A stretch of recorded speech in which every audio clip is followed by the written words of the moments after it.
Thank you, Mr. Gehry, to receive us. My first question is, for me, an obsessive question, is the question of the origin. Your origin, the origin of architecture, the origin of architecture in California. Because it's very difficult to speak about your work through critical text, because mainly, many critics are speaking about stories, anecdotes, not to ask or to question really the origin. Right. Of course, we can speak about Jewish origin. We can speak about the first stories, the fish in the in the bathroom, the origin of architecture, Glenn Lukens and Mr. Soriano, the first furniture you made at the army, and of course the beginning of architecture in California in the context of the case studies, and your origin as urbanist. Just a simple question about simple, very simple question. What is the what makes me tick? What is the beginning? When I was young, I sat with my grandfather and read Talmud. So that's the Jewish part. The thing about Talmud that's interesting is it's always questioning. Why is it this? Why is it not this? Why is it this way? Why is it that way? And so from the beginning, it built in that kind of curiosity and the willingness to ask why not. Those early days, I worked in his hardware store. He had a hardware store, and so I made pipes with the threads so you could. And we cut glass, and we had nails and putty, and I fixed clocks and all kinds of things. So I always had this tactile reference of some kind. Very poor family, so no chance for any kind of luxurious surroundings. It was always small rooms shared with more people, with my sister and my father and mother, and hard working hours. So I think a kind of a work ethic that you're instilled with, not feeling entitled ever. Even now here, I don't feel entitled. I don't. It's built into my psyche. From the beginning, my father was, even in his poverty, he was generous. He would always make sure that whoever helped he would give them a tip. He would take care of them. The house was always filled with people that needed help from even poor people. So there was that kind of, my mother worked in charities even when they weren't wealthy. So I think those models are instilled. Architecture was by chance for me because I didn't think to be an architect. In Canada, in high school, the books about professions, I looked at all of them. I tried everything. I put like a hat. I tried everything. The architecture school was the least exciting in terms of the program, how they talked about buildings and so on. It didn't engage. I put the books away, so I never thought of it until California. When we got to California in the 40s, late 40s, it was explosion of tract houses and wood frame and all around things, building, and they were building fast. They were cheap, fast, and it had its own aesthetic. And I went around when I finally started in architecture, I used to go around and take pictures of industrial buildings, and I would search out that. And looking at the environment always, I didn't like from the beginning. I never liked the buildings except, the special. If I saw Frank Lloyd Wright or Schindler or something, of course, but the general environment was not very sophisticated. It was chaotic. It was unruly, and so I don't know why, I started looking at the spaces between buildings, and I got really excited. Then I could fantasize different profiles and these engaging. And once I started doing that, I was pretty interested. It means that the architecture was not... The architecture wasn't important. was not in the building, was Right. it in the in-between? But par hasard, not by design. And so much, I always talk about Cervantes because he says it all, right, in Don Quixote. So that pretty much summarizes humanity then, now, and probably for the future. On one side, you kept in mind a very pragmatic approach of architecture, Yeah. quite close to craft. And on the other side, you were projected in the city, and immediately you began as a urbanist, to be honest, if I remember well. And your position is in between those two extreme tensions. Well, the idea, because of my background, because of all where I came from and the ethic that I grew up with, just doing buildings for the rich people didn't interest me. It never did. And I've always had trouble doing houses for wealthy people. I'm even having trouble doing a house for me. I became interested in landscape through Gehry, who became a really good friend. His kids used to come to our house. I stayed at his house. I did work with him. And there was a man named Simon Eisner, who was city planning. And I found an interesting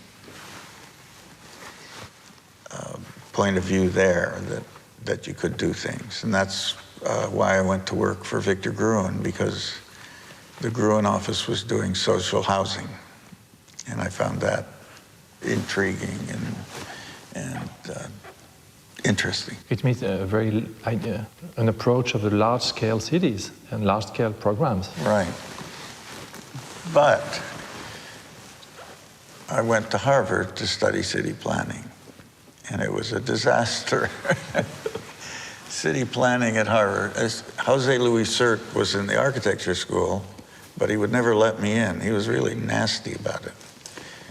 Since he's not alive, I can say it now. But so city planning was government, economics, politics, all those things. And I liked it a lot.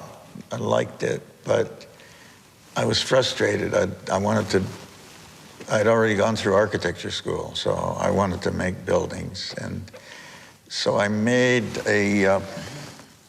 all the projects that were city planning papers that were supposed to be written so you could read them, I made into building projects. And they didn't like me. They didn't like that. So When you start your own office, you did quite a large project of housing in the 60s, the Bixby Green. Yeah, that was it's later. like a part of so-called social housing. So Well, they're not really, but not sort really. of. Yeah. But you work for developer at that time, a large developer. Right. How was the relationship with the Roos company, for example? Rouse was an idealist, or he spoke like one. And, he was a businessman, certainly.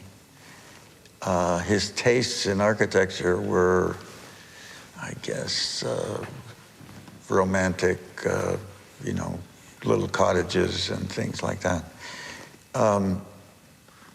He didn't understand contemporary art. But I was attracted to his humanism, his sense of making places and things.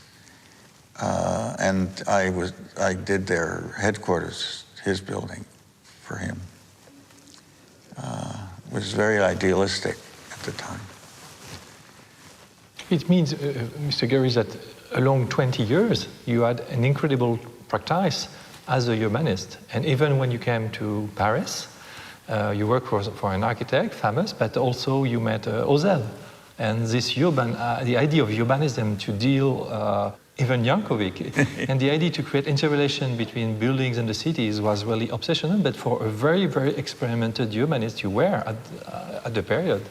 That's in my DNA, but then reality, you don't get projects like that when you start your own office and try to do that. When you made Santa Monica Place, it's an enormous program in the most important location in Santa Monica. But they didn't build what I wanted to do. They built a same old shopping center. I had a mixed-use project with offices, hotel, apartments facing the ocean, which was the design we won the competition with. And then circumstance of the developer, the Rouse had health problems, Jim himself, and he couldn't help me fight for it. And his people weren't strong enough.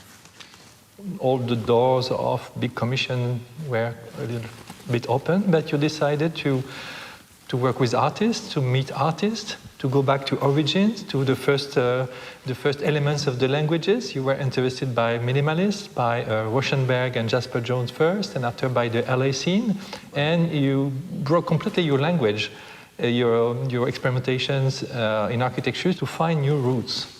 Well, I think I was attracted to that because I didn't feel comfortable with the patterns that were being developed architecturally. I don't know. I loved Schindler. I loved what was going on, but I didn't want to copy it. I didn't want to do that. A serious part of the education, I think, is the Asia influence in California, which was very powerful, more powerful than a lot of people understand in talking about California architecture. You see it in Green and Green, you see it in Frank Lloyd Wright, you see it in Maybeck and Escherich, and but in Harwell Hamilton Harris, which nobody talks about. And then there was a whole group of young architects that came out of the school I was at that were ahead of me, 5 years ahead, that were very Asia.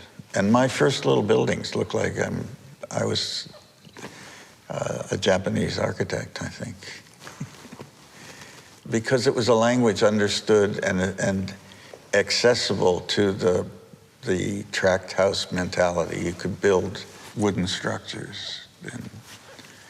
But you spoke about Schindler, and at a certain moment Schindler began to make furniture with very poor materials, with wood. You spoke about Rauschenberg and the idea of the cardboard in the work. Well, I think at Gruen's office, they were Austrian, right? So the core of that aesthetic was Austrian, and it was perfection, and it was, everything had to The Vienna tradition. Vienna tradition.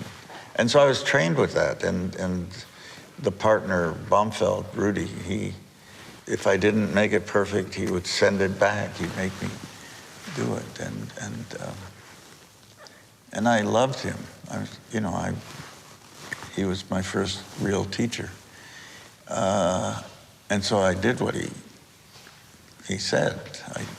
I became into that craft, and when I left him, I couldn't have that kind of craftsmanship. He wasn't available at the cost level that I was building. Rauschenberg and Judd and Carl Andre and all these guys, and John Chamberlain were all doing things. They were using raw materials, poor workmanship. It looked like they were letting it happen, and I started to let things happen. I watched the construction. I didn't stop. I stopped them. I edited stuff that normally an architect would make them do it over again. I didn't. I sort of went with the flow and could pretty much control it because I knew what it was going to be, so I could manage it, predict it, and work with it. You know, Bilbao has that kind of detailing. It's not precious detailing, right? That's why we could build it so economically, because I worked with the available craft. I think I could be great in China right now because they have such bad craftsmanship. I'm dying to play with that. Is it a gesture like right when a kind of new naturalization of the city and industrial materials as they are? Maybe. And at this moment, maybe it's kind of it's like recognizing what Don Quixote. It's crazy, right? But if you play with it, you can use it and make things, as Rauschenberg did with the Combine. In a way, it's contextual. It's a contextual way of doing. Well, it is. It's a kind of contextual. It's a humanity. It's contextual as who we are, what we produce, what we make, what is normal. It's just a reality, but it's a reality context, right? So it's ephemeral. It's not contextual in the sense that, okay, this building's this, and you make it. It's a bigger picture context. As a social context as well, and the human beings. Right, exactly. So it's more ephemeral, it's bigger. And for you, it lives in the applied art as well as an architecture, so it's together. I mean, well, it's accepting this is our reality, right? And this is the way it's going to, these are the guys, these are the people that I'm going to have to work with. How do I make that into something special? How do I take that reality and make it a positive? It's like jiu-jitsu. When I was at high school, I studied jiu-jitsu. I actually did. And the idea of jiu-jitsu is you use the other guys to flip it and win. But at this moment, curiously, you gave you another origin. Your own house became immediately an iconic house, and all the rules you organized became evident for many people, even for Philip Johnson, the great modernist, who was very I don't understand. It's crazy, isn't it? Yes, you invented your origin, and people forgot that you had 25 years of works before. Right. And it appears as a birth. Right. That was strange to me, very strange. And I kept saying, well, I've already done lots of work. What are you talking about? But Because I was in complete control of the house. I had $40,000 or $50,000 final, like no more. I had to do it with that. And, you know, I'm not a cook, but when you cook, you put the ingredients in as you go, right? And then it's wham, it's done, right? It felt like that. That immediately you created this house, a complex, a new identity, a house, but which was more than a house. And immediately you turn this back to urbanism. This is the moment you invented a new complexity, the building as a complexity. Maybe. Could you explain the idea of the one-room building, which is just at the same time as your house? It's a very strong concept. Well, that was Philip Johnson. Philip Johnson gave a speech. You know, this guy was a very smart guy, Philip. Whatever you think of him, man, he was smart. So he gave a talk, and I'm not sure I was present at the talk. I think I read it later, and talked about the one-room building. And it was, you know, and I was trying to figure out how to get to the essence, like my painter friends. What does Jasper think about when he makes his first gesture? The clarity, the purity of that moment. And it's difficult in architecture.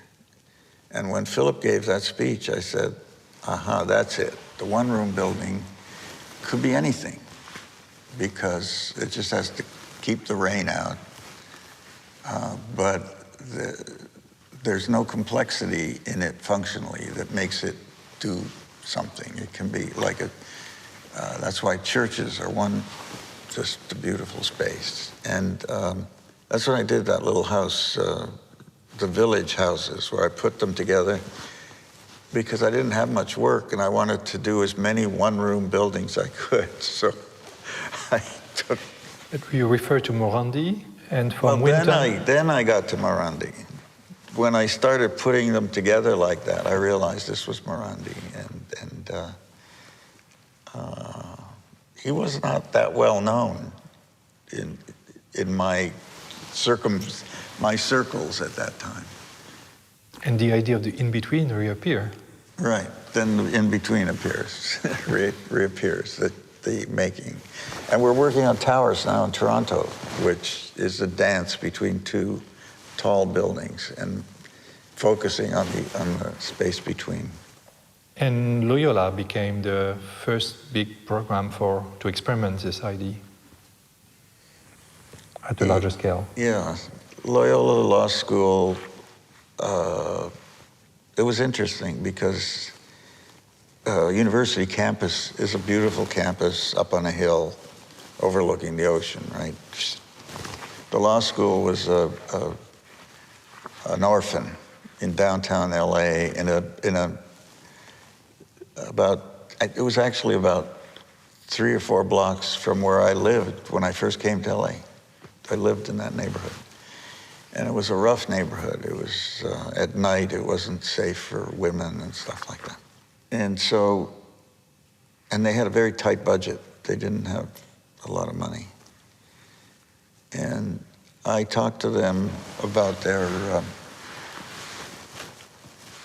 aspirations. They, of course, wanted to be at the main campus, but they couldn't. They had to have a safe compound. They had to have some way to close it. They wanted an identity. They were searching for an identity, which is logical, you know. They didn't want to look like the orphan. The first building that was built for them, the library, made everything worse because it wasn't very good and it's out of scale and not very friendly. So I talked to them about the law, and just by coincidence, I visited Rome, the Forum, and I saw Casper and Pollux, which I'd known, but having seen it, I realized how little you needed to make a statement about the law, right?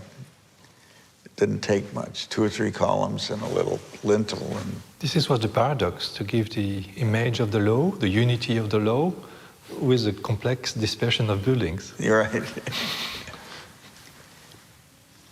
and we had to build a chapel. You know, the law school was, I think at that time, 60% of the students were Jewish. It's a Catholic school, and the Catholic priest on campus told me he wanted a chapel, but he wanted it non-denominational because there were Jewish students and he wanted to respect everybody. So I made a little house, you know the Monopoly game, Monopoly? Those little houses, they're little, very simple. I made that for the chapel because it was non-denominational. It was, and he started yelling at me, and he was going to bring another architect to build it because he said, I don't understand how to build a church. Then I realized he wanted a Catholic church. He wanted a tower. He wanted so I made an apse. That's why I did that. And then a tower. So I gave him his Catholic symbols. And he was happy. They were happy. And the Jewish kids didn't care. After that, you made more and more complex assemblage of elements. The house became assemblage of elements. But the materials I was using are interesting, because I was using, on the chapel, I was using plywood, an exterior grade plywood. It's called Finply. It's made in Finland. And it's used as boarding for pouring concrete. It's very strong. And it's very beautiful. In fact, I have one of the rooms in my house has that. The chapel was made like that. It didn't last, so we covered it in copper, but the columns that referred to the law were galvanized. They're very cheap. Everything was. When I did it, I didn't want the perfection of the law. I wanted to express the imperfection. And so those 4 columns, I had one lying on the ground. And the board of directors wouldn't do it. They wouldn't let me do it. And that's why years later, Oldenburg, my friend Klaus and Kosha, they knew the story about the column laying. And so they made the toppling ladder with the paint, very precarious, showing the precariousness of the law. So they made the piece that did it. There are 3 panels on this middle building. They're blank. And originally I'd get a painter to paint moments in history of the law. This was helpful to work with narrative values or semantic values in architecture. When you play, for example, Herman Miller's, there is this curious temple in copper. When you work with Oldenburg to make an allegory of a Palladian facade. Yeah. And you play more and more with significations at this moment. I guess so. Didn't think of it, but. So even Or the milk bottle, you know, Yeah. always there's many significations behind Right. in those kind of Well, the collage. milk bottle was Klaus. Yes. And so he put it there for the cafeteria, so I said, that's the kitchen, you know. this figurative way of doing the reference, you keep doing that with the fish, for example, in Kobe. So it's still between abstraction and narrative language. The building was, I never had time to design the building. Never. It was a weird kind of miscommunication with Japan. I don't think they understand that happened that way. they saw a building I did for the Marine Museum, Cabrillo, with the chain link. That was the city people saw that, and they wanted something like that. So that's, the fish became an evening we spent with lots of sake in Kobe, and they asked me to draw on napkins, and I made little Morandi kind of sketches of boxes and things. And they said, please make a drawing of the fish, because they knew I had this penchant, as it were. So I made a little drawing of the fish floating on top of something, and I gave it to the guy. And 3 weeks later, he told me we won the competition based on a drawing of a fish floating on. I have no idea what they were thinking, you know.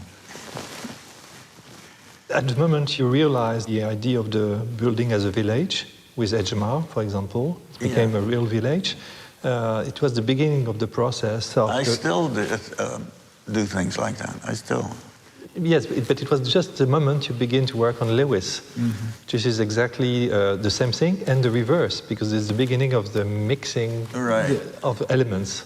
For me, it was a way of showing how a city could be built. We do build our cities that way. We put these separate things, but if you could make them nicer, you could make a nice village of things. If that kind of thinking happened at La Défense, even with 50 different architects, if they understood that they were part of a composition and just accepted that one little rule, that they were think of the next guy as you do yours. But not to destroy the one-room building. This is the envelope, which created at the end the unity, helped by your first experimentation with computer. How was this idea of fluidity and continuity reappear strongly in the work? So when my friends were doing what we call postmodern, and Philip did the AT&T, and Bob Venturi did what he did, and Charles Moore did what he did, and Bob Stern did what he did, and Arthur Drexler had a show of Beaux-Arts that was extraordinary, and it reminded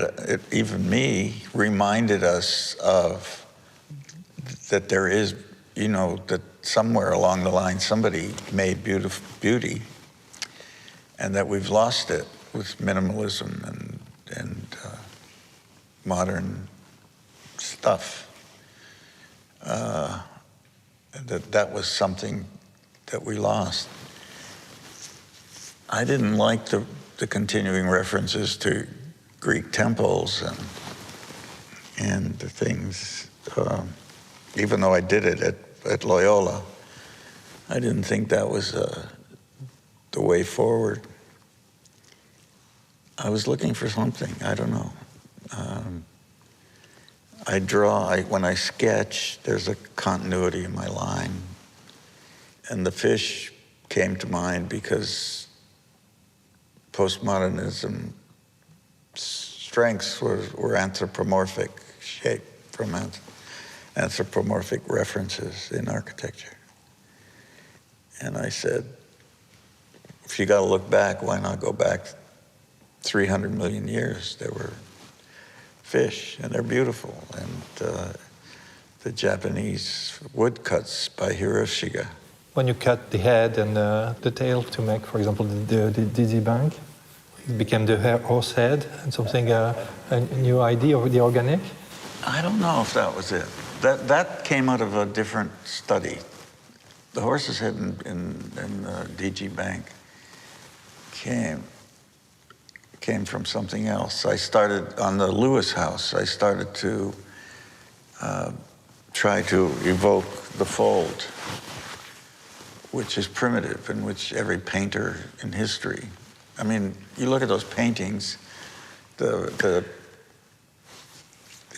portraits, the head is this big, and then the rest of it is all fabric. And so these guys were they were architects in a way. They were building shapes and things with fabric. And I became interested in that. Michelangelo's drawings of fabric, of the fold, and Bernini's fold. Klaus Sluter? Klaus Sluter came later. Came later, yeah. Irving Glavin, his architectural historian from Princeton, I traveled to Dijon with him, and he took me in to show me the fountain by Sluter.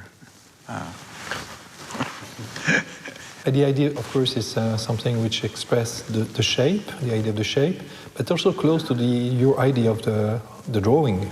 Right. So there's something connected to the drawing, the fluidity. There's something about finding something that was primitive but human that came through the ages, from Phidias to now. I was in London a few weeks ago, and I went back to look at the marbles. I go, it's like a pilgrimage because you think those things are moving. It's like an action photograph almost. So I was looking for a language that had a humanity to it, and the fold is primitive. And it's consistent through every period of architecture and art. So with the idea of the drawing as to determine shape and object, and your drawing seems to be negative, like a kind of the way you make distinction between two spaces. Your drawing are going in between for me, like the butcher of Chuangshi, this. And it's why at a certain moment I was surprised that you play with Claes Oldenburg and Corso de Costello, you play a little bit the butcher, trying to like a new idea of the drawing with the knife. Maybe.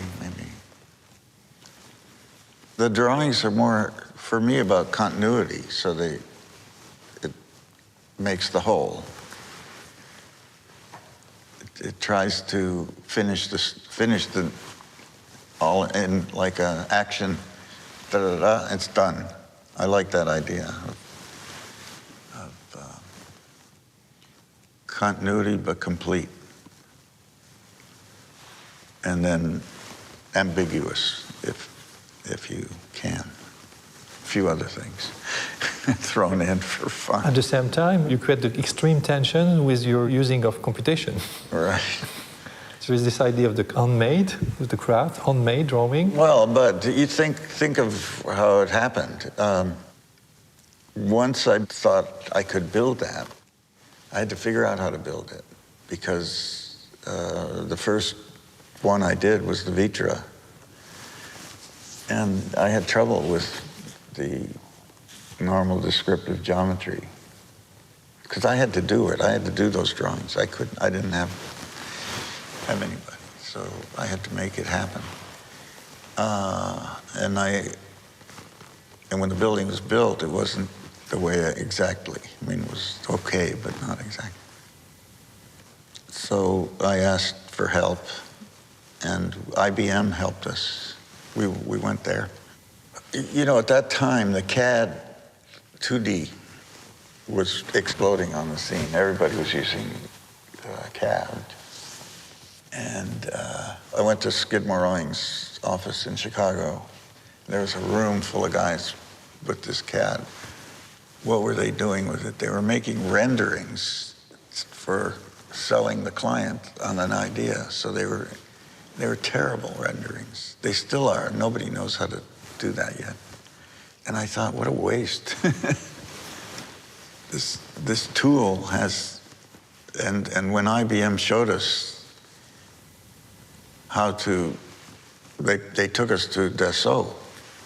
The first meeting was with Bernard Charlet, the CEO of Dassault.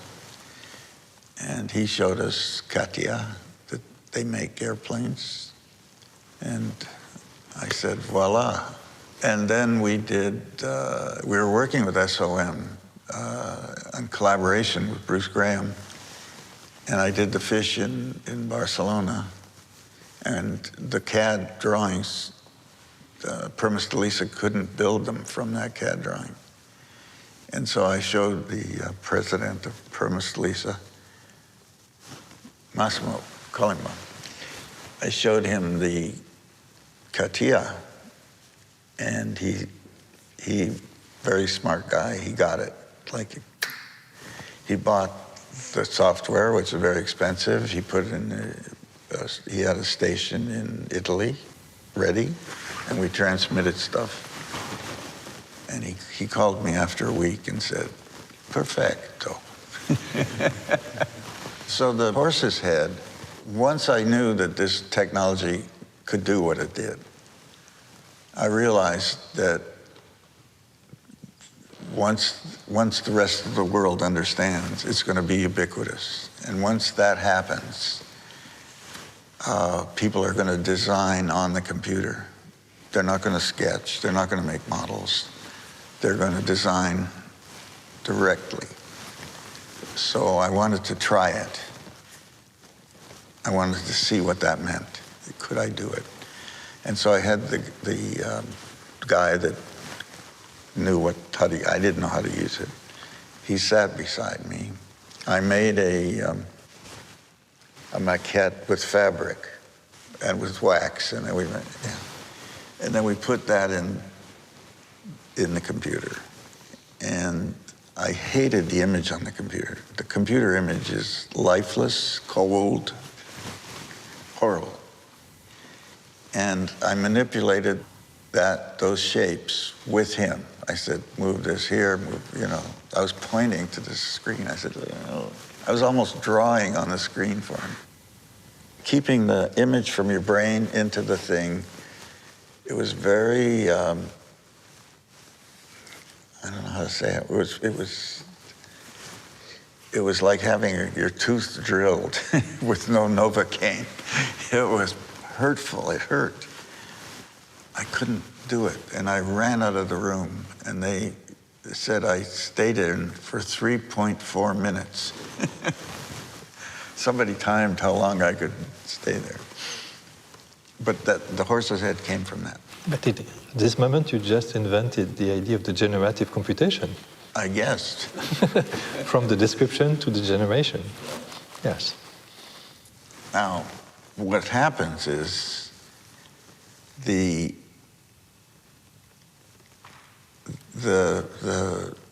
world, according to Cervantes, ultimately screws it up, right?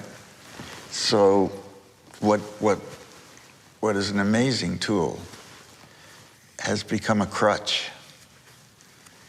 And a lot of people are using it and allowing the computer to design the shapes. So each software has a signature. Like if you use Maya software, you can recognize it. If you use Rhino, you can recognize it. If you use some of these, even CATIA has a signature. Now this comes back to my drawing, right? So my drawing has complexity. I could make a drawing like that. This simple stroke. There is more power in taking the computer and getting it to a smaller scale where you can do more fine things. Once you get it to a smaller scale, you can make the big scale, but you have more freedom. In other words, you use the computer for your own creativity. You don't let the computer be the creator. When you crossed both programs, you realized at the period, Disney and Guggenheim, the manipulation of the computer disappeared a little bit. Of course, it was computer assisted, but the singularity of the buildings were preserved. Yeah. But I think I still rely on the model technique for building because it's direct, my hand to thing. I don't build the models, but it's more direct, it's more personal. When you put it only in the machine, and now you can put it in a machine and you can push a button, you get a 3D model, a 3D print. It's totally impersonal. Yes, but it's curious that at the moment scary. you invented really a new idea of architecture, and at the moment Guggenheim became the most iconic building of the world. Well, because we could build it, without that program, I couldn't have built it. Without CATIA, the Bilbao would not be there. See, the French did everything. Yes, but that... Because of the process of construction, you mean? Well, because I told this story before, but the steel structure, there's no two pieces the same. So there's no... So we were able to design each piece perfectly and give it to the guy. Because of the clarity and the precision of the document that the construction guy had, we could get precise bids. So they had 6 steel fabricators, 6. And the bids were 1% apart. So, you know, it's very tight. And they were 18% under budget. So that all the fat was out. You built what you... That's when I realized, that was my eureka moment, I'd say. This was the invention of non-standard architecture. The idea is that all the elements are different. And at the same time, many people believe that you are a sculptor. You invent the most advanced technological architecture, new way to open industrial production, and it was received as a sculpture. It's a complete paradox. Right. But that's the point I'm trying to make with the if you use the program micro, not macro. I mean, macro is bigger shapes and recognizable almost. You can tell the buildings that are using it. You lose, the machine's signature is subverted by the architect or the artist, whatever you want to call us, by not letting the machine's signature. So that's what we did in Bilbao. You don't recognize that machine. I'm fascinated by the fact that from the assemblage to the fusion of elements to this complexity of a little bit chaotic idea of architecture, now you want to go back to singularity. It's the most advanced building now. You go back to typologies, very complex because they integrated this complexity, like the Big Man Tower. It's a high-rise building in the tradition, of course, quite complex. And how happened now this idea to question the identity of the building again? It depends on the scale. When you get to a big tower like Beekman, the budget drives that, right? People, they know how much it costs to build a building like that, right? And those budgets, and they're very tight developer. Now you're talking about profit and loss and all that stuff. The models are all there in the high-rise towers. Everything's been done, everything's been thought of, everything's been modeled and built around the world. They all look alike. What was missing for me in New York was a tower that wasn't a copy, wasn't a historic copy. If you see the building, you know it's a New York building. I was talking to the Woolworth building, which is an icon that is precious, as it were, as an icon in the city. It's an important, recognized icon. And I was trying to add to whatever decoration the Woolworth building has. I was trying to talk to that, but not make it decoration. Make it something that was useful to the building. And so the bay window became an interesting idea for me. I thought a lot about it. I was looking for an essence, because you can't afford to make, I mean, people do now, but do crazy things with towers, but I was looking for an essence. I was looking for one thing, one move. I was looking at the Woolworth building, at the 19th century decoration, the scale of it. I was talking to that. I was talking to the breaks that New York tradition has. And I was going to use the trick, or whatever you call it, of the bay window, that mode. If you put a bay window in an apartment in a floor everywhere the same, you get a straight line. I didn't want that. And I was thinking of Bernini. I was looking at Santa Teresa and those beautiful folds, and they're very architectural. I mean, Michelangelo's soft folds, and Bernini has a little edgier. And I did a little sketch, and I had a young girl from Princeton, was a student in the office. I asked her if she knew the difference between Bernini folds and Borromini. She said yes. And I said, so make these lines with Bernini folds. And she made the little maquette, and it did it. It worked. And that's what we built.